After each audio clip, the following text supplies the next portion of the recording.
Hello, my name is Sean Kunkel. Hi, I'm Noah, and we're gonna be doing a video today, shooting a bullet up the back of the truck. I'm Noah. This is OG. And this is our big video project this for is the truck. physics. For For the 2 bonus marks, don't forget. Five for the later. 5%. 6%. Alright guys, so we're proving some pretty cool physics stuff today. Girls! Number one, we're going to be proving canceling out vectors. Yeah, we're going to be shooting some Nerf guns out of the Big back of the vectors, truck. man. That's going to be a fun time, that's for sure. We're going to put Sir Isaac Newton's laws to the test today and see if an object that is in motion really does want to stay in motion. And you know, we might sprinkle some other cool stuff in there as well if we got time. So sit back and relax and enjoy, kids. Alright, so I'm going to be explaining the physics behind the shooting the truck out of the gun and how we cancel out the vectors in the end. So the first step of this experiment was to figure out how fast the gun actually shot. So what we had to do is we had to do a couple trials. So as you saw from a stationary vehicle, we shot the gun out to see how long it would take and the distance it would go. Alright, subject test 1, truck fire shot out of back of truck. Take 1. Firing in 3, 2, 1. Time for test subject number 1, fire out of truck was 0.9 seconds. Woo! Yeah! Test subject fire number 2 out of back of truck, firing in 3, 2, 1. We did 2 trials to find an average, which is a good test, and as you can see here, I have a diagram of what we did done. There was some delta age, like changing the height, but we didn't care about that. We really just cared about these first couple feet and what the horizontal launch distance was, so we could cancel out the vectors when we were driving. So what we did is we did 2 trials. In those 2 trials, we had a time of 0.8 seconds and 0.9 seconds for it to go the distance.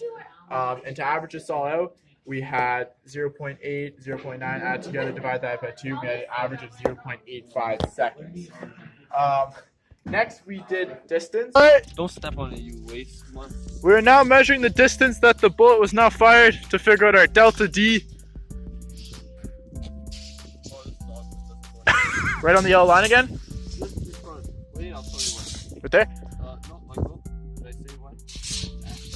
There you go, buddy. 28 feet. 21 feet.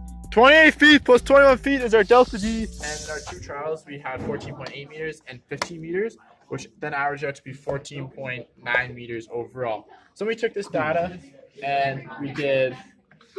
Then we took this data and we figured out our velocity and how fast the gun shot.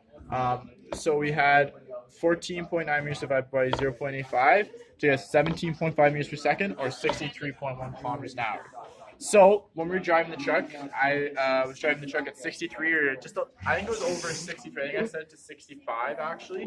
But it was around 63. And the idea was that the gun, if it was gun was being fired at 63 kilometers an hour backwards, and the truck is going 63 kilometers an hour forward, they should just cancel each other out, and there should be an overall velocity of 0 for the bullet overall.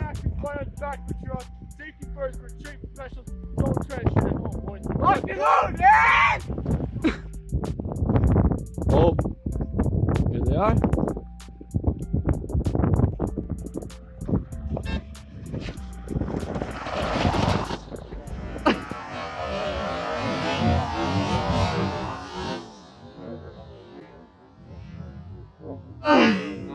As you can see in the video, there was still some movement of the gun, of the bullet being fired out. That's because limited funds for the experiment, pretty much a budget of $0 today for this experiment. We couldn't get anything extraordinary to help us out. We would love to just measure like the first foot that the gun shot, but that wasn't realistic due to not having high tech enough gear. It was quite an experiment that set up to quite an advanced level that we tried to do at a high school level. And I believe that we set a pretty good example of how to accomplish this and how to do it at a professional level. And I believe the boys did that today for sure. All right. Newton's first law of motion dictates an object in motion will stay in motion unless another object acts upon it. That's why when I'm in the truck and the truck is moving, I'm moving with the truck. But when the truck brakes, really quick, next thing you know, I'm gonna keep moving, okay? Because there's nothing stopping me, no object stopping me. That's why I want to stay in motion. That's why when the truck stops, I keep moving. I'm thrown to the front. Hello, I am Sean Kunkel, and today we're going to be proving one of Newton's laws, that an object in motion will stay in motion, It's true. unless another force acts. What force is acting upon it, Sean? So we're gonna get this truck up and going, Yeah. and we're gonna slam on these brakes real quick, and Sean's gonna take a little trip right up to this front seat. Why? Express lane. Object in motion likes to stay in motion. Bless.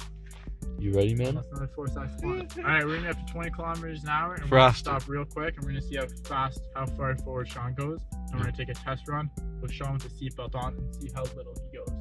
Yeah. Alright, boys. Here we go now. Oh, man.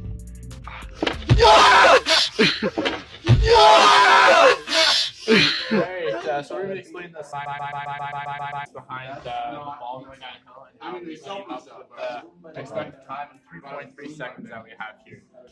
So first off, we start off by measuring the hill. We measured the hill at a distance of 7.32 meters. This became our delta D later down using the equation. Now one of the more important steps we have to do is we have to figure out the angle of depression, which is the measure from a horizontal down to the hill. We ended up measuring this at 7.8. We don't unfortunately have a video of us measuring the angle as it took a hands-on approach to have guys holding rulers, get the angles and a protractor measure.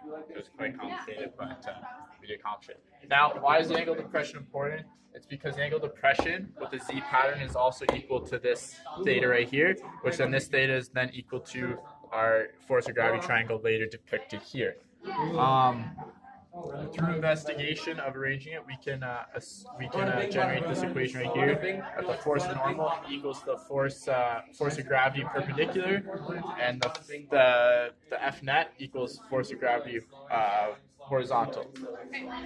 Then continue on with the force of gravity horizontal, which is then equals ma.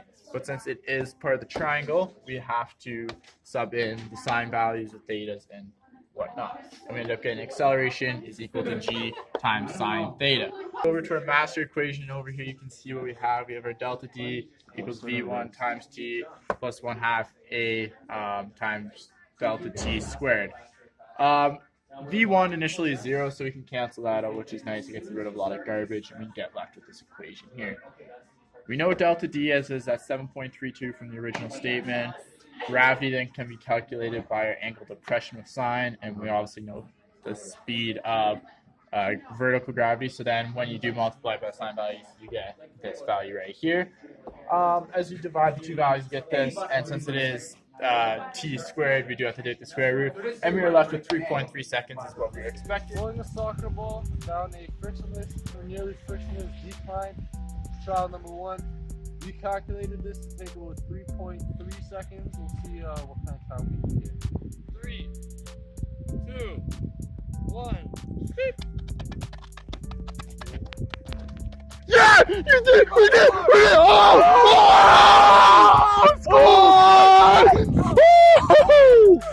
Hey boys, we did it, boys! Let's go! That's 3 bonus marks. Mr. Blainer, you heard him!